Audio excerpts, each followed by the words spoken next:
वंदे पुरुषोत्तमम्। परम प्रेममय श्री श्री ठाकुर श्री चरण मोर भूमिष्ठ प्रणाम। परमाराध्या जगज्जननी श्री श्री बर्मा श्री चरण मोर भूमिष्ठ प्रणाम। परम पूज्यपाद श्री श्री वर्दा परम पूज्यपाद श्री श्री आचार्य देव श्री चरण मोर भूमिष्ठ प्रणाम।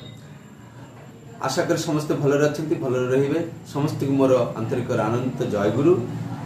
आज जो विषय आलोचना करने जाऊँगी से विषयटी हूँ ईश्वर। ईश्वर किए? ईश्वर को आम किपरि जानीपर? आम जीवन मूल उद्देश्य कौन? ये विषय आज ये पाठ मध्य जापर माध्यम जापर। तो आसतु विशेष समय न कटे से पाठ रे जीवा। श्री ठाकुर बसचंती। ठाकुर सामने कपिल देव भाई शास्त्री भाई अच्छी से किसी केतेक जन डाक्तर माने आछंती। कपिल भाई श्री ठाकुर को कहले से माने ये डाक्तर बाबू माने ईश्वर संबंध किसी शुणा को चाहती। तो श्री ठाकुर कहले मु तो एपरी कही पारे ना। कथा जदि उठे से मु जहा बुझे ताहा कही पारे। कपिल देव ईश्वर को जना जाए किपरि? श्री ठाकुर केष्ट भाई को कहते आपण कहतु। केष्ट भाई से कथा जेपरी शुणी पारि नाहांती। एही भावे पुणी श्री ठाकुर कहले पंडित जी पचारुचंती ईश्वर को जना जाए किपरि? केष्ट भाई से कथा केष्ट भाई कहते टिके रूप करी रही चुप करी रही श्री ठाकुर कहले ईश्वर को जी जेते निजर करी नहीं पारे से सेते तांकु जाने। किए कहले? ठाकुर कहले ईश्वर को जी जिते निजर करी नहीं पारे से सेते तांकु जाने। कपिल देव किपरि निजर करा जाए? श्री ठाकुर ईश्वर कौन ता कौन आमे बुझू? सीए कौठी रुहंती? आकाश रे, पवन रे ना धूमकेतु रे?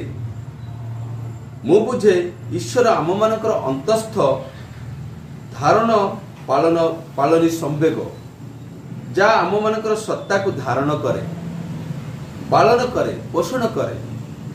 मु अच्छी मो सामने रे दुनिया अच्छी। धारण पालनी संवेग जेपरी मो मध्य अच्छी सेपरी यही पृथ्वी मध्य भी अच्छी।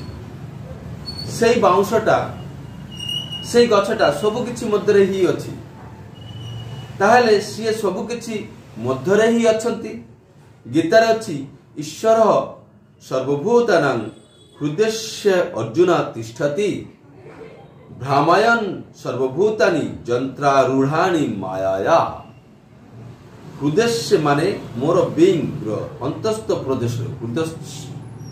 हृदय माने मोर हृदयर अंतस्थ प्रदेश बीइंग सत्तार अंतस्थ प्रदेश सेठार अच्छी बंचिबार आकुति।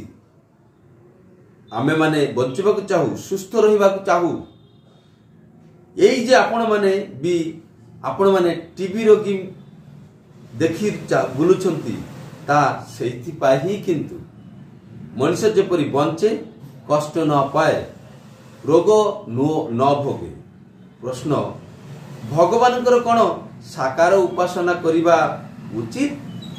श्री श्री ठाकुर निराकार तो बुझे ना।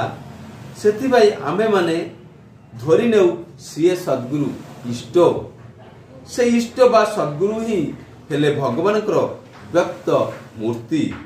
ये हिंदू, मुसलमान, ख्रिस्टियान समस्तंकर ही अछि। आमे माने जेते तांकोठारे मीनिंगफुली एडजस्टेड अर्थात सार्थक संगति संपूर्ण भाव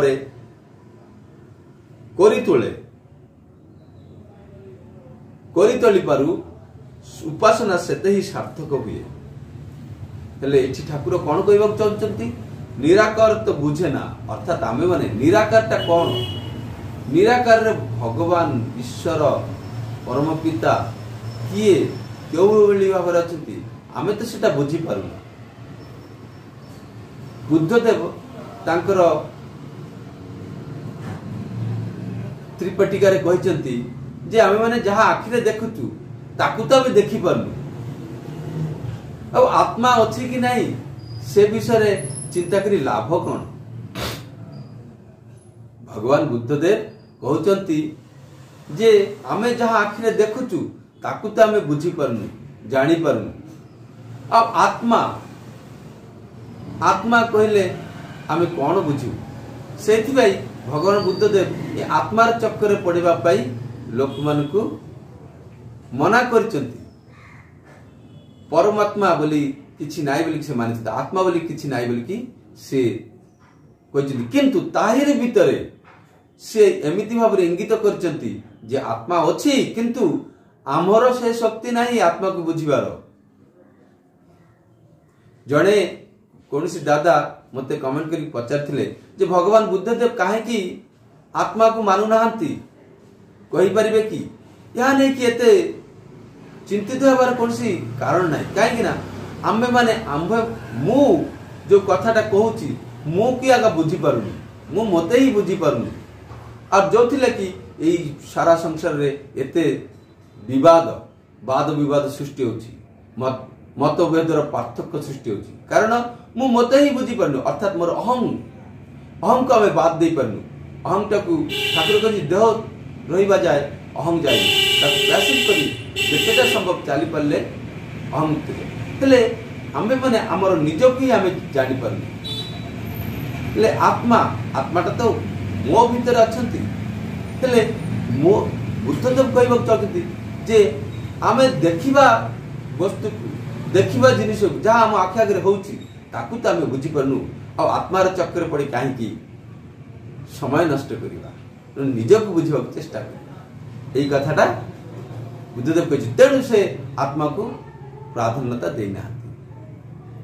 तो श्री ठाकुर से कथा कहते निराकार तो बुझे ना बुझी पारनु आम तेणुक आम मैंने धरिनौ सी इष्टगुरु सद्गुरु पुरुषोत्तम तांको भीतर भगवान व्यक्तित्व भगवानत्व प्रकाश पाए यही कथाटा कह आउ आम मैंने जिते तांको ठारे सेई इष्टगुरु पुरुषोत्तम ठारे निजकू सार्थक संगति संपन्न भाव नियंत्रित कर निए तोली पर उपासना करे से प्रश्न आम मान जीवन उद्देश्य कौन केष्ट भाई जीवन उद्देश्य to exist and to grow बंचिबा और बढ़िबा जहाँकि ठाकुर यहाँ को धर्म बोली कहते ठाकुर प्रति कथा मध्य ये धर्म कथाटा को प्रकाश कर जो कथा ता भीतर बंचिबा बढ़िबार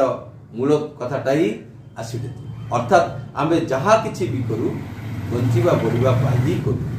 श्री ठाकुर कहते मनुष्य जीवन उद्देश्य ईश्वर प्राप्ति आ ईश्वर प्राप्ति माने आपण जा कहिले ताही to live and to grow बंचिबा बढ़िबा এই কথা গুড়িক দীপরক্ষী তৃতীয় খণ্ডরে শ্রী ঠাকুর আলোচনা করছেন।